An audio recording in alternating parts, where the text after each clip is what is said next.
मिलिटेंस में खुशामदीद। पश्चिम बंगाल में नई बीजेपी सरकार बनने के बाद राज्य के हजारों मदरसों पर बुलडोजर कार्रवाई का खतरा मंडरा रहा है। मुख्यमंत्री शुवेंदु अधिकारी की सरकार ने राज्य के लगभग 8,000 मदरसों की जांच के आदेश दे दिए हैं। सरकारी अधिकारियों के मुताबिक जांच के दौरान यदि किसी मदरसे में अवैध निर्माण, सरकारी नियमों का उल्लंघन या किसी अन्य प्रकार की गड़बड़ी पाई जाती है तो उसके खिलाफ कड़ी कार्रवाई की जा सकती है। ऐसी स्थिति में मदरसों को बंद करने, अवैध हिस्सों पर बुलडोजर चलाने या अन्य कानूनी कदम उठाने की भी बात कही जा रही है। सरकार के इस फैसले पर मुस्लिम संगठनों ने आरोप लगाया कि मदरसों को निशाना बनाकर भेदभावपूर्ण तरीके से कार्रवाई की जा रही है। आगे इस खबर पर विस्तार से चर्चा करेंगे कि किस तरीके से जांच होगी, जांच का पैमाना क्या है, कार्रवाई क्या होगी, कितने मदरसों पर खतरा मंडरा रहा है। लेकिन उससे पहले कुछ और खबरों पर नजर डालते हैं। बिहार के दरभंगा से दिल को झकझोर देने वाली ये खबर सामने आई है।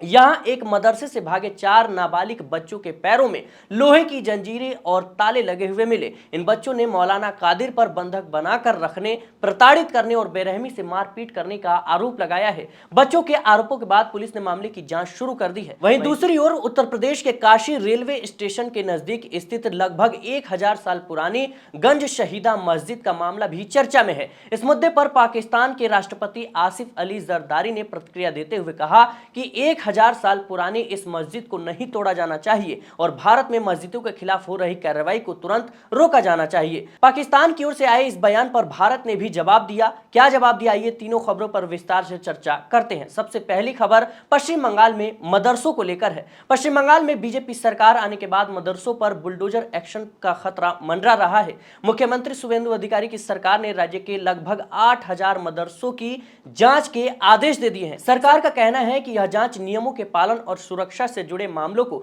ध्यान में रखते हुए की जा रही है, जबकि अल्पसंख्यक संगठनों का आरोप है कि मुसलमानों को निशाना बनाया जा रहा है। उनका कहना है कि अगर अवैध निर्माण, फंडिंग या नियमों के उल्लंघन की जांच करनी है तो सिर्फ मदरसों को ही क्यों, सभी निजी और धार्मिक शिक्षण संस्थानों की भी जांच होनी चाहिए। सवाल यह भी उठ रहा है कि जिन मदरसों में हजारों बच्चे पढ़ते हैं उनके खिलाफ कार्रवाई से पहले क्या सरकार ने छात्रों की पढ़ाई और उनके भविष्य के बारे में कोई योजना बनाई है? अगर किसी मदरसे में गड़बड़ी पाई भी जाती है तो क्या उसे सुधारने का मौका दिया जाएगा या सीधे बुलडोजर और बंदी जैसी कार्रवाई की जाएगी? सरकारी सूत्रों के अनुसार गैर कानूनी या निजी तौर पर चल रहे मदरसों की फंडिंग, वहां पढ़ाए जाने वाले पाठ्यक्रम और शिक्षकों की योग्यता और संस्थानों की गतिविधियों की जांच की जाएगी। इसके अलावा यह भी देखा जाएगा कि क्या मदरसों में शिक्षा के लिए जरूरी और बुनियादी सुविधाएं मौजूद हैं या नहीं। अगर जांच में किसी तरह की गंभीर गड़बड़ी मिलती है तो ऐसे में मदरसों को बंद करने के आदेश दिए जा सकते हैं।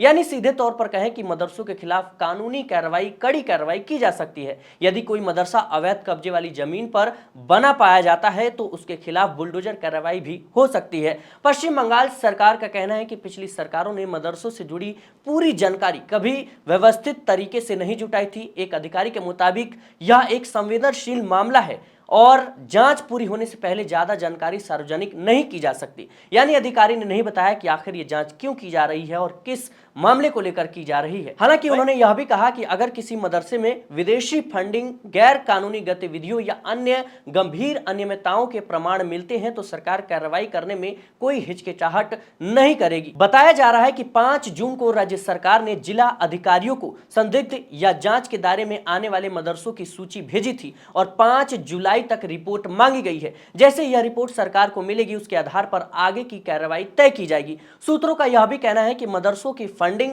और गतिविधियों की गहराई से जांच के लिए एक विशेष जांच दल यानी एसआईटी का भी गठन किया जा सकता है। राज्य में ऐसे लगभग 8,000 मदरसों का भविष्य फिलहाल अनिश्चित माना जा रहा है। बता दें कि इसके अलावा बिहार के दरभंगा जिले से एक बेहद हैरान कर देने वाला मामला सामने आया है। यहाँ के सिनुआरा गांव में 4 नाबालिग बच्चे मदरसे से भागकर पहुंचे जिनके पैरों में लोहे की जंजीरें और ताले लगे हुए मिले। बताया जा रहा है कि ये बच्चे मदरसा सैफुल उलूम में पढ़ते थे। बच्चों ने आरोप लगाया कि मदरसे के संचालक मौलाना कादिर उन्हें बंधक बनाकर रखते थे, छोटी छोटी बातों पर प्रताड़ित करते थे और उन्हें बेरहमी से मारपीट उनके साथ करते थे। बच्चों का यह भी कहना है कि उन्हें आजादी से आने जाने की अनुमति भी नहीं थी और उनके साथ अमानवीय व्यवहार किया जाता था। सूचना मिलने के बाद पुलिस और चाइल्ड लाइन की टीम मौके पर पहुंची। सभी बच्चों बच्चों को सुरक्षित हिरासत में लेकर उनका मेडिकल परीक्षण कराया गया और बाद में उन्हें बाल गृह भेज दिया गया है। बता दें कि इस मामले में मौलाना कादिर के खिलाफ FIR दर्ज कर ली गई है। इस घटना के सामने आने के बाद बच्चों की सुरक्षा और शैक्षणिक संस्थानों में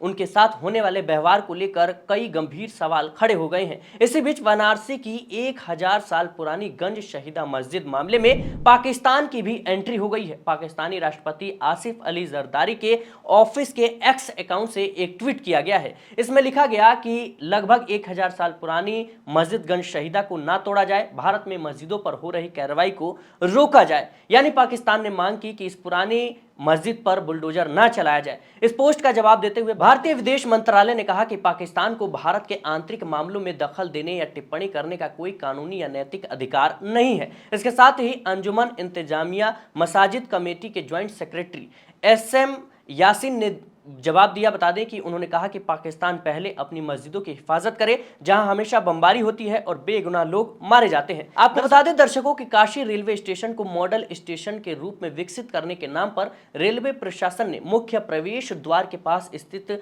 करीब 1000 साल पुरानी मस्जिद गंज शहीदा को खाली करने का नोटिस चस्पा किया है। प्रशासन का कहना है कि यह मस्जिद विकास कार्यों में बाधा बन रही है। रेलवे के अनुसार इस जमीन से जुड़ा मुकदमा सिविल कोर्ट द्वारा पहले ही खारिज किया जा चुका है। वहीं ज्ञानवापी मस्जिद की देखरेख करने वाली अंजुमन इंतजामिया मसाजिद कमेटी ने इस नोटिस की वैधता पर गंभीर सवाल उठाए हैं। कमेटी के सचिव SM यासीन का दावा है कि ये ऐतिहासिक मस्जिद 1034 ईस्वी और 1883-84 के बंदोबस्ती नक्शे में भी दर्ज है, जबकि काशी रेलवे स्टेशन का निर्माण मस्जिद के बाद में हुआ, काफी बाद में हुआ, वर्ष 1887 में हुआ था। उन्होंने कहा कि कोर्ट में मुकदमा केवल पैरवी ना होने के कारण खारिज हुआ था। ऐसे में कमेटी इस नोटिस के खिलाफ जल्द ही हाई कोर्ट में अपील दाखिल करने की तैयारी में है। ये 3 जरूरी और महत्वपूर्ण खबर थी। इस खबर को लेकर आपकी क्या राय है कमेंट बॉक्स में जरूर बताएं। देखते रहें मिल्लत टाइम्स। अगर आप चाहते हैं कि मीडिया के मैदान में हमारी कोई आवाज बने, मिल्लत टाइम्स मजबूत हो और इसी तरह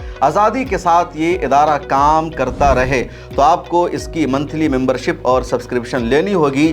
ज़्यादा नहीं, महीने में 99 या 299 की भी आप मेंबरशिप लेंगे, ये इदारा मजबूत बनेगा। आपकी आवाज़ को इसी तरह मिल्लत टाइम्स उठाता रहेगा। यहाँ एक QR कोड आपको दिख रहा है, इसको आप स्कैन कर सकते हैं या डिस्क्रिप्शन में हमारी वेबसाइट का लिंक मौजूद है, उस पर क्लिक कीजिए। इस तरह का पेज खुलेगा आपके मोबाइल पर, जहाँ पहले अपना नाम लिखना है, जिस तरह कॉलम बना हुआ है फर्स्ट नेम एंड लास्ट नाम का। उसके बाद फ़ोन नंबर आपको लिखना है, उसके नीचे ईमेल ID आपको अपनी डालनी है, उसके नीचे I डिक्लेयर लिखा हुआ है जहां आपको टिक कर देना है। नीचे आ जाएंगे, पे नाउ का बटन मौजूद है, जैसे ही आप क्लिक करेंगे UPI एप्लीकेशन खुल जाएगा, खा गूगल पे हो, फ़ोन पे हो, पेटीएम हो या कुछ और हो, और वहां से आगे जो पेमेंट का प्रोसेस है उसको कंप्लीट करना है। इस तरह आप मिल्लत टाइम्स के मेंबर और सब्सक्राइबर बन जाएंगे।